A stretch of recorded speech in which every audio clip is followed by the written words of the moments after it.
1, 2, 3. Hey, this is Dan Heisman, National Master Dan Heisman. They say I should say my title. It gets more YouTube clicks or something. All right, so we're here with another video to help you improve your chess game.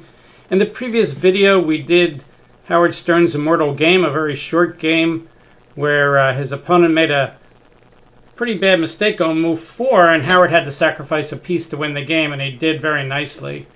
Today's game is the one I promised. I thought I might even fit it in the previous video, but didn't have room.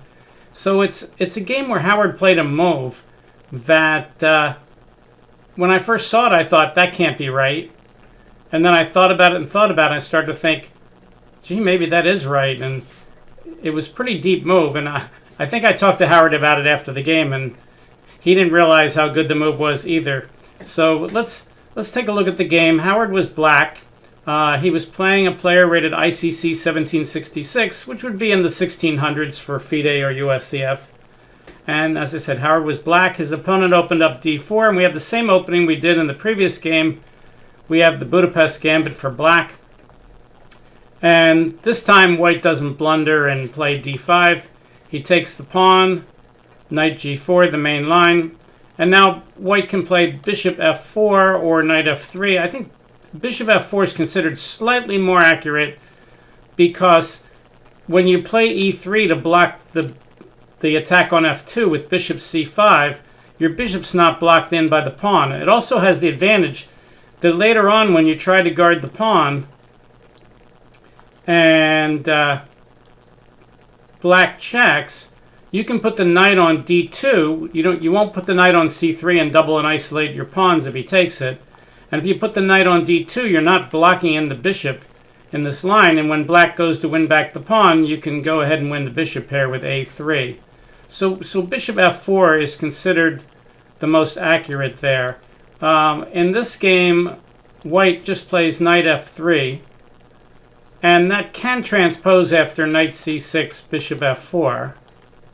Black plays bishop c5 first. And the idea here is don't attack this pawn until after white blocks in his bishop with the pawn. Let's see if the engine likes bishop c5 the best. Mr. Stockfish, if you're playing black here, what are you going to play? Stockfish says it's pretty close between knight c6 and bishop c5. We're both around 0.7. Notice 0.7 is way more than an average advantage that white gets in a normal chess game. In fact, it takes about 1.0 to win a game, and white's already 3/4 of the way there. So that's why you don't see grandmasters playing the Budapest Gambit. But, it's fun to play gambits, and when you're a low-rated player, your opponent's not going to play perfectly. So gambits can be a great way to learn how to play aggressively and play with the attack and so on. All right, let's shut off the engine for now. We'll make the board bigger again. All right, so black plays bishop c5, e3, knight c6, and now white can play moves like knight to c3 and then play maybe knight d5 if the queen comes to e7. White plays a3, threatening to play b4, drive that bishop around the board. You pretty much have to stop that if white gets that queenside expansion. There's a general rule that says when you're playing closed positions, you want your pieces behind your pawns. Well, here, this is not a completely closed position. White has a semi-open d file and black has a semi-open e file. But the pawns on the queen side, the pieces are in front of it on the black side here. So white can harass those pieces with pawns, and black pretty much needs to stop that. So black does play a5. Good move by Howard. And now white plays queen d5, hitting the bishop. Might be more accurate to leave that square for the knight. Black plays queen e7. Now this pawn is a goner. Black will get his gambit pawn back, and he's going to get at least equality. And then after he wins this pawn, he'll be able to play d6 and bishop e6 and hit the queen. All right, now knight c3. Knight takes. He could also take it with the other knight. If white now plays h3 to remove the guard on the knight, then black would play knight takes f3 first. Check before saving the knight, and he'd be okay. So white plays knight takes e5, knight takes e5, and just bishop e2, getting ready to castle. d6, setting up that idea of bishop e6. Maybe you don't want to play it right away if the b pawn's hanging, but queen takes b7 could lose a lot of time.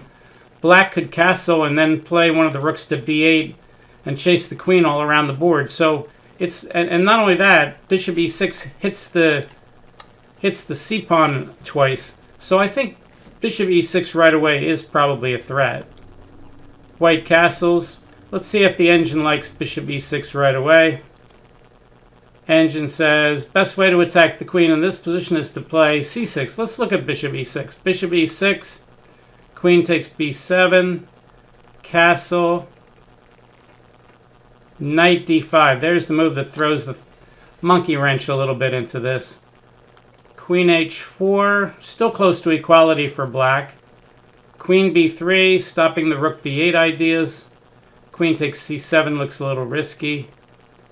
Black plays c6, says goodbye, Mr. Knight. Knight f4. Bishop g4, bishop takes g4, knight takes g4. h3, knight e5, and black has some compensation for the pawn, but not enough. White's ahead by about a half a pawn. All right, so back to the game.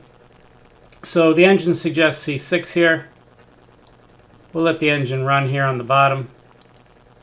Howard castles first. Perfectly good. When in doubt, castle. White plays b3. I guess he's giving up on playing e4 and he wants to just develop the bishop to b2. Rook e8. Both sides just starting to finish their development now. Queen to e4. Not quite sure what that does. It doesn't pin the knight because the queen is guarded, and bishop d3 with threats on the king side isn't in line, so not sure what that move does. Black plays c6 just to guard the b7 pawn so we can develop the bishop. White develops his bishop. Now both sides need to finish their development. Black needs to get out the bishop and get the queen rook in the game. White needs to get his rooks into the game. Black plays bishop e6. And you can see the engine is saying it's very close to equal here. Maybe white retains his normal opening advantage of about a tenth of a pawn here. White again moves the queen. Queen to f4. Not sure really what white's trying to do here with all these queen moves. But, you know, the position is fairly quiet so that losing a tempo here isn't quite as bad as it would be if the sides were clashing more. All right, so black plays rook a d8. That's the kind of move I like my students to play. Get both rooks in the middle, get ready for some action. Maybe black's going to play a break move with d5 here and get those pieces rolling. He could do something on the king side. He could play like f5 and g5. Probably not. But he's ready for action now. And white brings his rook to the central file too. All right, and the engine says 0, 0, 0. It says black should play that move f5 that we were talking about, giving him space, fighting for the e4 square, and he would have equality. In the game, Howard just retreated his knight, hit the queen, perfectly good move.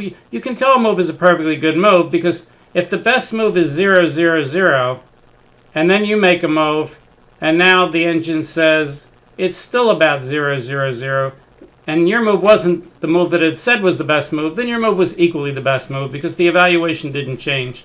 If the evaluation doesn't change and it doesn't go down, you know, by more than a tenth of a pawn or two, then you're fine. If the evaluation drops dramatically, then of course your move is a mistake. And when somebody makes a mistake and the evaluation drops dramatically, that means one of two things usually.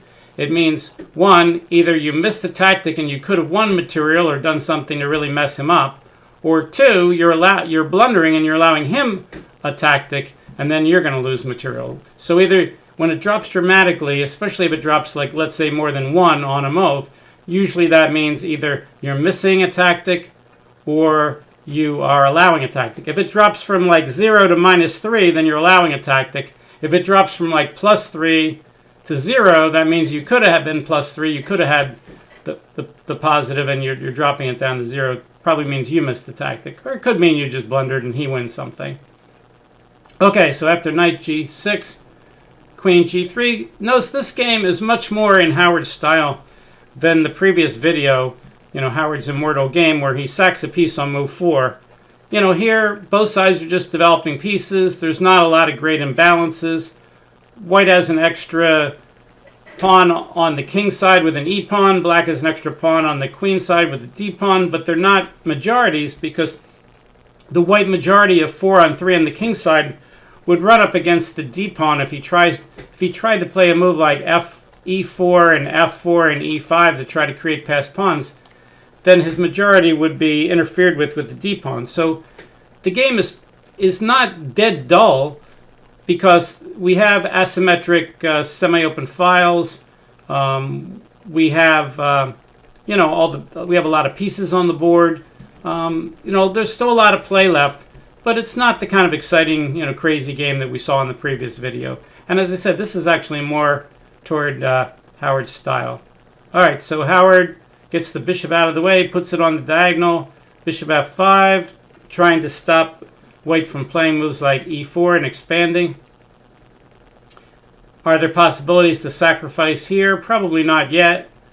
Could happen if somebody makes some bad moves.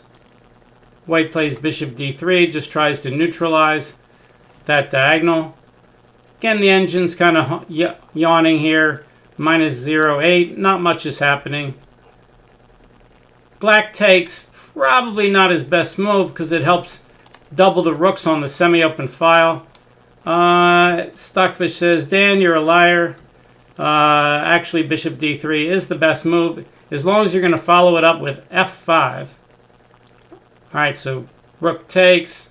I highly doubt Howard played f5 here. That's not his style, and it doesn't look like a move that does that much. In some lines, of course, you could play f4 and he can't take because there's back rank mate, but I'm not sure that's why the engine wants to play f5. It says after f5, h3, we can look at the line.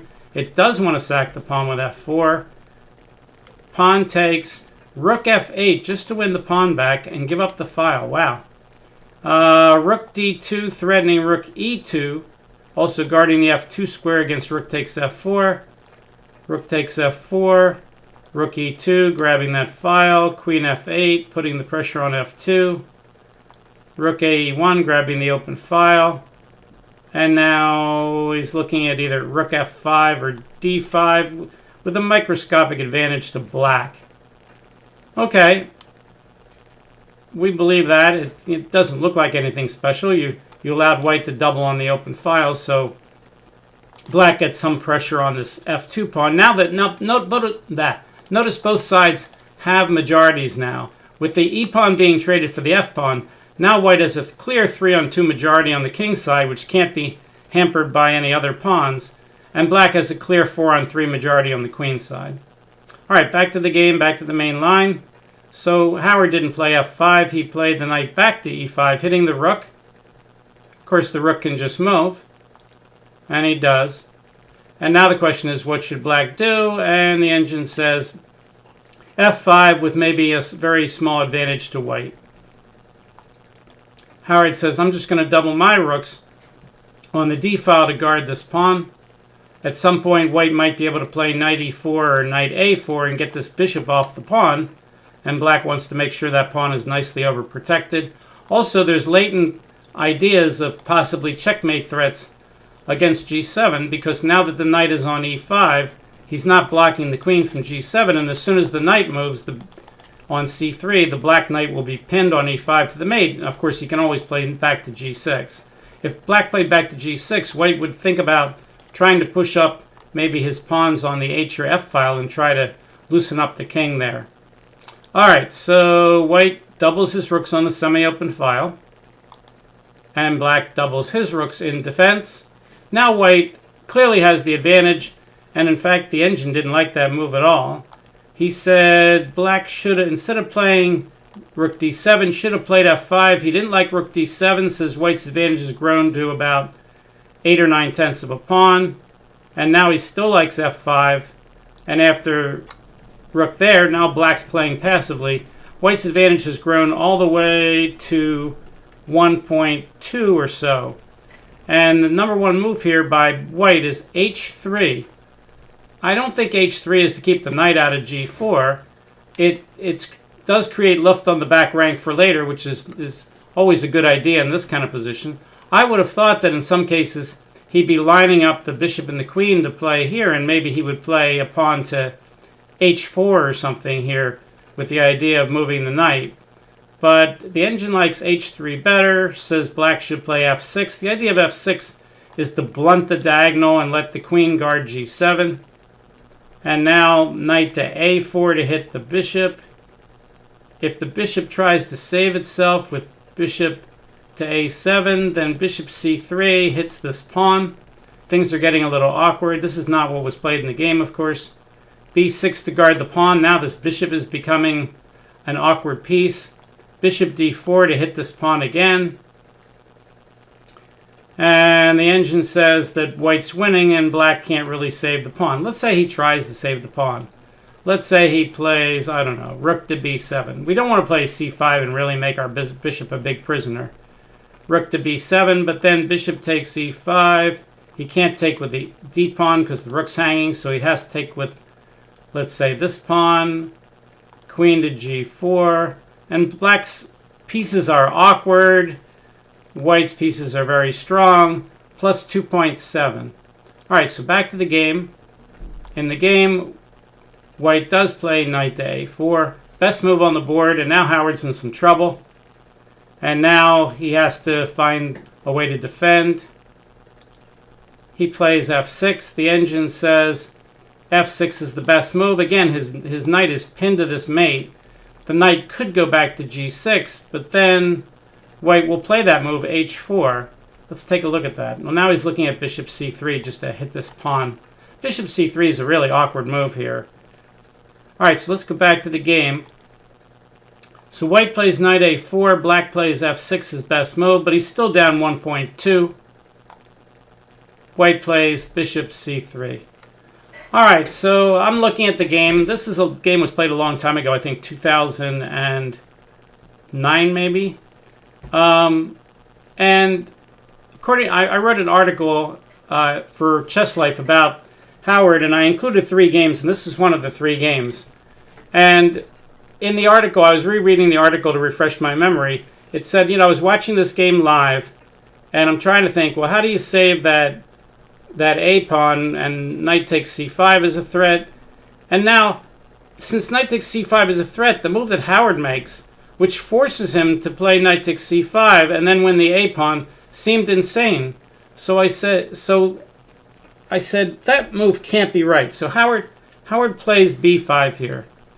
And I'm saying, that's crazy. I said, now you're forcing him to carry out his threat. Why would you force someone to carry out their threat? And I looked at it, and I looked at it, and I looked at it, and I looked at it. And I said, there's some method to this madness. Maybe if you can get him to trade everything off, you can either threaten to get control of the d file or take advantage of the queen being on the king side. And maybe black can get some counterplay here. So I ran back to the engine, and I gave the engine the position. And I was startled to see that the engine said that Howard's move was the best move. And if we look now, we can see on the previous move, white was up by 1.2 here, 1.1. And his best move was to play the hard-to-find h3. He played a very, very reasonable move, a move that I might play. Bishop to c3. And now you can see his advantage drops to 0, but it only drops to 0 if black plays b5. Let's look at any other move. All right, the second best move, b6, which blocks everything in. It isn't terrible. He's down only by half a pawn, but there's a big difference between being down half a pawn and being even. And Howard's move is much better, and I thought it was a mistake. And when I had the engine tell me, no, that's a reasonable move, I'm like, wow, really? Yeah. I mean, I hardly even saw that, and Howard's playing this move that's really, really good. So Howard plays the best move here. Grandmaster move, b5. After the game, I talked to Howard, and he didn't quite realize all the reasons why b5 was so good, but he felt that he was getting into trouble and he wanted to play something active. And that certainly fits the bill. So let's see what happens here. I have the engine running. It says c takes b5 is the best move with equality. He plays knight takes c5 first. That's equally best. It's still equality. He has to recapture. White takes the pawn. Stockfish says, white should trade rooks first, trade all the rooks and still get equality. For instance, rook takes rook, rook takes rook, rook takes rook, queen takes, and now just h3 to give the king the luft, and it says that it's equal. But if that's the best line that white has, then black's very, very happy here, because A, white might not play that line, and B, when you can get into an endgame with a queen and a knight against a queen and a bishop, it's fairly famously known that queens and knights coordinate a lot better than queens and bishops. Queens and bishops don't coordinate well for the same reason that when knights guard each other, they're redundant. This is stuff that Larry Kaufman gets into in his evaluation of the piece values. And that is, when pieces move the same way, like queens and bishops on a diagonal, sure, you can threaten mate if he has weak dark squares, but otherwise the pieces are getting in each other's way, and he calls those redundant pieces. But queens and knights are almost never redundant, and so an endgame with a queen and a knight against a queen and a bishop is usually a pretty nice advantage for the queen and the knight. That's a good thing to know. All right, so in the game, white plays pawn takes, and the engine says that Howard should, before he recaptures on b5, should trade off rooks. Howard doesn't, he recaptures on b5, but the engine still says that now black is slightly better, even though white can take off the pawn on a5. So white says, I'll take your pawn. He's forcing Howard now to trade rooks. Well, you would think that would be good for white because white is up a pawn and trading off is good when you're winning. But here, the position of the white queen was great for a kingside attack, but it's not so great for a sudden opening of the center. So this actually kind of fits the famous proverb, an attack on the flank is met by a counterattack in the center. So Howard trades off, and then Howard simply grabs the file, pinning the bishop to the back rank mate. Stockfish says if white plays perfectly here, he can save the game. Let's play out the best line for white. Instead of moving the bishop or saving the bishop, he should counterattack the knight. The engine says Howard's best move here. He's thinking between knight c4. That may look crazy, but of course he always has the bishop in his pocket. Or knight f7. Let's play knight f7. And now the only move to, well, no, that's not true anymore. But queen e1 to guard the bishop. Queen d3. a4 to try to get the passed pawn rolling. b4 to block in the bishop. He could also play queen takes b3. a5. Queen takes b3, getting his pawn back. If a6, then queen a4. If he had put the queen behind the pawn first, with queen to a1, black can play something like knight d8, a6, knight c6, and now a7 doesn't work because black will just take the pawn, and on queen takes, black will play queen check, and he'll win the bishop with check with these monster passed pawns here. All right, back to the game. So white should play f4. In fact, look at the evaluation between the best move and the second best move. Best move is minus 0.28. Second best move is minus 2.67. That makes this a critical move. It's critical for white that he find f4 or else he's getting into a losing position. This shows you some of the strength of that move b5, because even though white is equal here, he's the one who has to find the right moves when he wins that pawn. Not black. Black actually has a big initiative here. So in this position, we'll make the board bigger again. In this position, white plays bishop e1. And the engine says that loses to the pin, and then when white tries to save it, the knight can come in and tie him up. That's what happens. Queen to d1. White now counterattacks the knight. The knight, of course, goes to d3 and puts the pressure on. Now the only legal move is king to f1. This kind of position is called a bind. White's in a bind because he can't move the bishop, it's pinned. He can't move the king. There's no square the king can move to that would not be check and still guard the bishop. And the queen can't go to f2 to try to get out of the bind. And if he goes to h4, it's his only square he can go to. So the engine says here, black can slowly increase his position. He could play a move like h5, maybe even threatening to move his king, and then play g5 and h4 to remove the guard on the bishop. And white's getting a little bit desperate here. It gives f5. Knight takes e1, queen takes e1, queen takes b3, and all these pawns are really weak. And black's up 4.8 pawns here. Alright, so in the game, Howard played queen takes b3. He just was anxious to get his pawn back. As we saw, he doesn't really need to be in a hurry to do that. And actually, look how much he lost on his evaluation. If he would just sit on the position with a move like h5, he's up 4.7 pawns. By grabbing the pawn right away, he's only up by 0.34 here. Is that right? 0.2.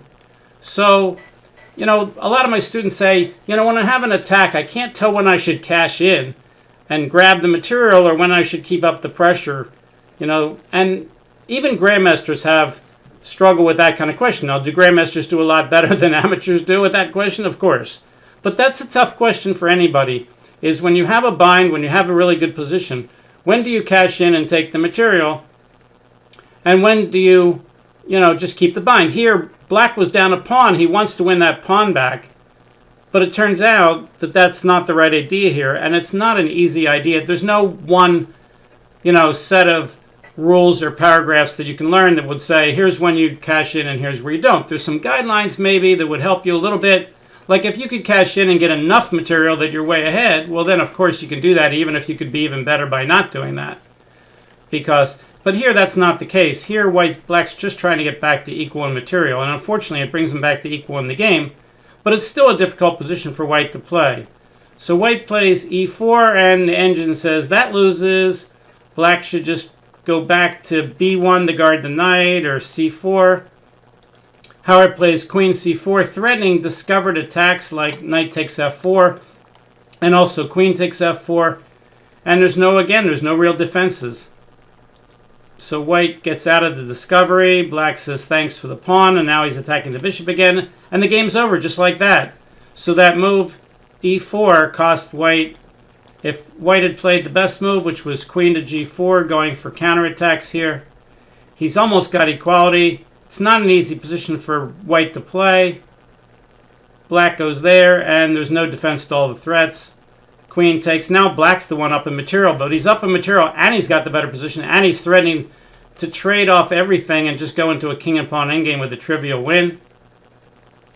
Bishop c3, threatening bishop takes f6. Well, is he really threatening that? Can the queen come down? No, the queen can't come down, because after queen takes, knight takes, he'd have time to save the bishop.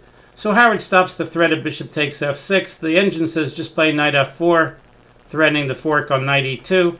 Howard activates the king, king f7. Good enough. h3 to prevent those back rank problems.